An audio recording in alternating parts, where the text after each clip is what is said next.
Welcome back to SuperClash Videos Figureheads. I am Radical Ryan Hunter, and today we are talking about Kenner's 1990 to 1991 toy line for Swamp Thing, the animated series.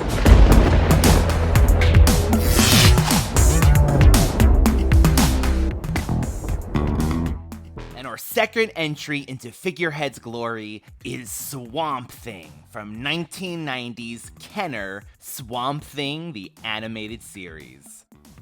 Get ready for thrilling action when evil unmen battle Swamp Thing. Who can stop them from destroying the Earth? Swamp Thing! Watch them turn into evil unmen to battle Snare Arm Swamp Thing.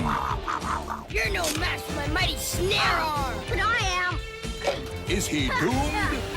No, now I'm a different Swamp Thing! I'm BioGlow! The Earth is safe! BioGlow and Snare Arm, each sold separately. Swamp Thing, Guardian of the Earth.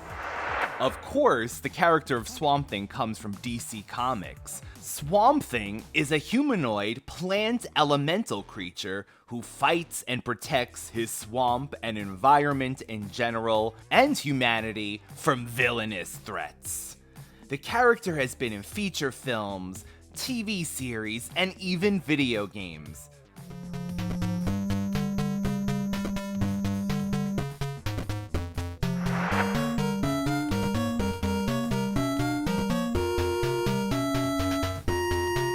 Swamp Thing video game was developed for NES and Game Boy, and they were both released by THQ in December of 1992.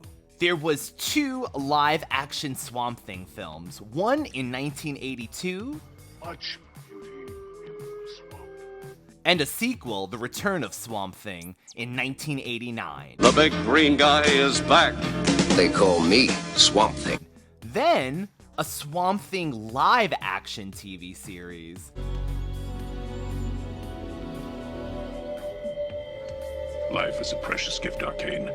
Perhaps now you will finally understand that. And as of 2019, another Swamp Thing live-action series. Much of what I will cover in Figureheads holds massive fond memories for me, and this line was a KB Toys staple for a while. I can remember so many figures having the KB markdown sticker with the red 2 for $3 price tag. So my introductory to Swamp Thing was the pilot episode on VHS, which I rewatched so many times. The cartoon, which was created by Deke, ran from October 31st of 1990 until May 11th of 1991 on the Fox TV network, with a total of only 5 episodes. That one VHS that I had was called The Unmen Unleashed, and it was released by Kenner in 1992 as a direct tie-in for the figure line. The series theme song was a parody of Chip Taylor's Wild Thing, and they swapped out Wild Thing for Swamp Thing, and it's simply amazing. Swamp Thing, you are amazing.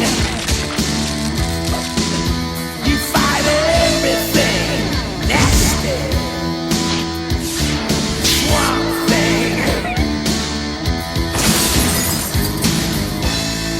Swamp Thing, Earth really needs you. Oh, Swamp Thing. Let's get to the 1990 Kenner line.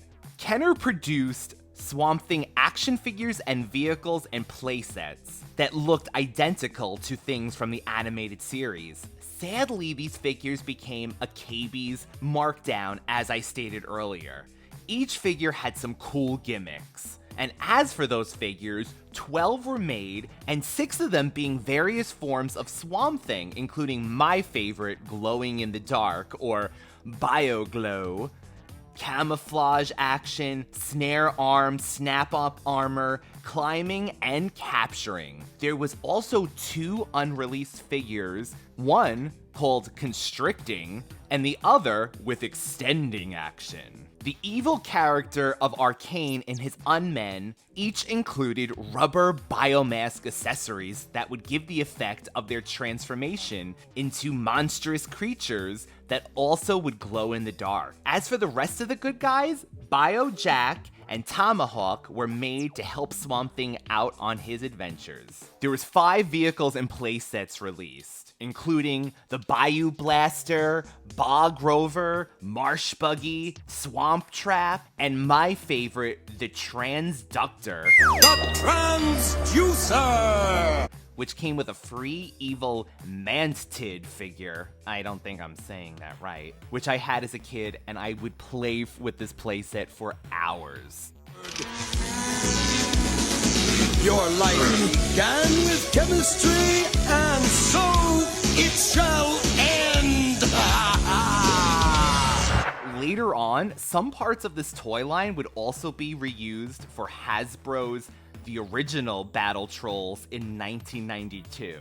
According to an online quote, Kenner invested approximately $6 million into Swamp Thing, stating that test results showed that male children between 6 and 11 showed Swamp Thing to be more popular than G.I. Joe and the Teenage Mutant Ninja Turtles. The rest of the animated series merchandise included a Battle for the Bayou board game, children's slippers, clothing, as well as a color by number kit. Some rumors about this series is that for years, BioGlow Swamp Thing was said to have been a prototype for Kenner's Superpowers collection, due to the figure's swinging arm feature being close to what happens in the Superpowers collection figures. But this seems to have been debunked in recent years. Swamp Thing to this day continues to get represented in action figures, Funkos, and much more. I really enjoyed the Kenner line so much. It had so much imagination for a series that only had 5 episodes. I was shocked to find that out, but it actually does make a lot of sense because I only saw that one VHS that I had over and over and never any other episodes. As of today, the show is out on DVD, so if anyone is interested to catch up on the 5-episode series, there it is for you. Thank you for joining us on this episode of Figureheads. Please continue to come back and check out what we have for the weeks to come. We're always making content with Geof from Gcap Recap and David from /Vision TV. We welcome you to like, comment, and subscribe if you like what you saw today. And until next time, Radical Ryan Hunter signing out for Figureheads.